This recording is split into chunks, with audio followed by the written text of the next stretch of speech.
যুদ্ধ চলছে মধ্যপ্রাচ্যে, কিন্তু এর ধাক্কা লাগছে পুরো বিশ্বের ব্যবসায়। হাজার হাজার ফ্লাইট বাতিল, পণ্য আটকে আছে এয়ারপোর্টে, তেলের দাম বাড়ছে আর বড় বড় কোম্পানিগুলো পড়ছে নতুন নতুন সংকটে।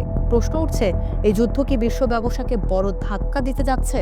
যুক্তরাষ্ট্র ও ইসরায়েলের সঙ্গে ইরানের সংঘাত বিশ্ব বাণিজ্যের জন্য নতুন অনিশ্চয়তা তৈরি করেছে, বিশেষ করে মধ্যপ্রাচ্যের আকাশপথ এবং সমুদ্রপথ, যেগুলো দিয়ে প্রতিদিন কোটি কোটি ডলারের পণ্য পরিবহন হয়।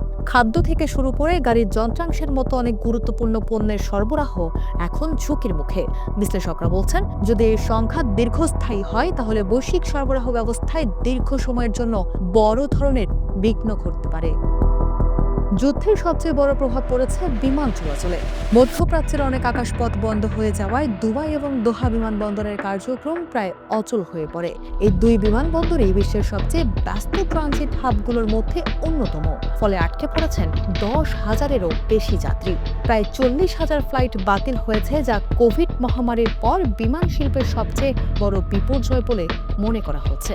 অনেক যাত্রী বাধ্য হয়ে প্রাইভেট জেট ব্যবহার করছেন, আবার কেউ কেউ মরুভূমি পাড়ি দিয়ে সৌদি আরবের রিয়াদে গিয়ে সেখান থেকে বাড়ি ফেরার চেষ্টা করছেন। আকাশপথ বন্ধ হয়ে যাওয়ার প্রভাব দ্রুত পড়েছে বিমান সংস্থাগুলোর উপর। এশিয়া থেকে ইউরোপে ফ্লাইটের ভাড়া হঠাৎ করেই বেড়ে গেছে। অনেক বিমান সংস্থা বিকল্প রুট ব্যবহার করতে বাধ্য হচ্ছে। এর পাশাপাশি আরও একটি বড় সমস্যা হচ্ছে জেট ফুয়েলের দাম। কারণ যুদ্ধ শুরুর পর থেকেই জেট ফুয়েলের দাম প্রায় দ্বিগুণ হয়ে গেছে। ফলে বিমান সংস্থাগুলোর খরচ বেড়ে গেছে অনেক। বিশেষজ্ঞরা বলছেন, যদি সংঘাত দীর্ঘ হয় তাহলে সবচেয়ে বেশি ক্ষতিগ্রস্ত হতে পারে যুক্তরাষ্ট্রের কিছু এয়ারলাইন। এর পাশাপাশি মধ্যপ্রাচ্যের পর্যটন শিল্পও পড়েছে চাপে।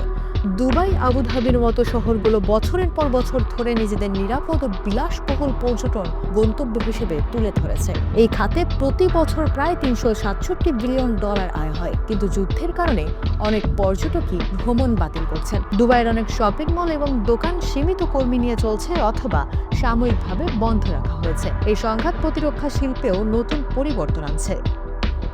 ইরানের বিরুদ্ধে হামলায় যুক্তরাষ্ট্র ব্যবহার করেছে Tomahawk cruise missile, stealth fighter এবং নতুন ধরনের ড্রোন।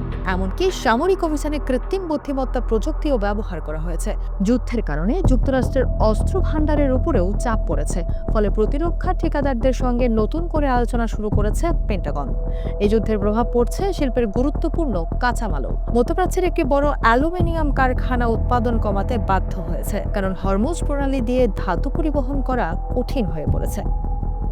বিশ্বের প্রায় 8% অ্যালুমিনিয়াম সরবরাহ এই অঞ্চল থেকেই আসে। ফলে বাজারে দাম দ্রুত বাড়ছে। এই সংকটের প্রভাব পড়েছে ফ্যাশন শিল্প। বাংলাদেশ এবং ভারতের তৈরি অনেক পোশাকের চালান এয়ারপোর্টে আটকে আছে। বিশ্বের বড় ফ্যাশন ব্র্যান্ডগুলো দক্ষিণ এশিয়ার কারখানার উপর নির্ভরশীল। ফলে সরবরাহ ব্যবস্থায় নতুন চাপ তৈরি হয়েছে। প্রযুক্তি শিল্প এই সংকট থেকে মুক্ত নয়। সেমিকন্ডাক্টর উৎপাদনের জন্য মধ্যপ্রাচ্য থেকে আসা কিছু গুরুত্বপূর্ণ উপাদানের সরবরাহ ব্যাহত হওয়ার আশঙ্কা রয়েছে। এমনকি ড্রোন হামলায় কিছু ডেটা সেন্টারও ক্ষতিগ্রস্ত হয়েছে। বিশ্লেষকদের মতে, মধ্যপ্রাচ্যের এই সংঘাত শুধু একটি আঞ্চলিক যুদ্ধ নয়, এটি ধীরে ধীরে বিশ্ব ব্যবসা ও সরবরাহ ব্যবস্থাকে নতুন করে নাড়িয়ে দিচ্ছে। এখন দেখার বিষয়, এই যুদ্ধ কতদিন স্থায়ী হয় আর এর প্রভাব কতটা গভীর হয় বিশ্ব অর্থনীতির উপর।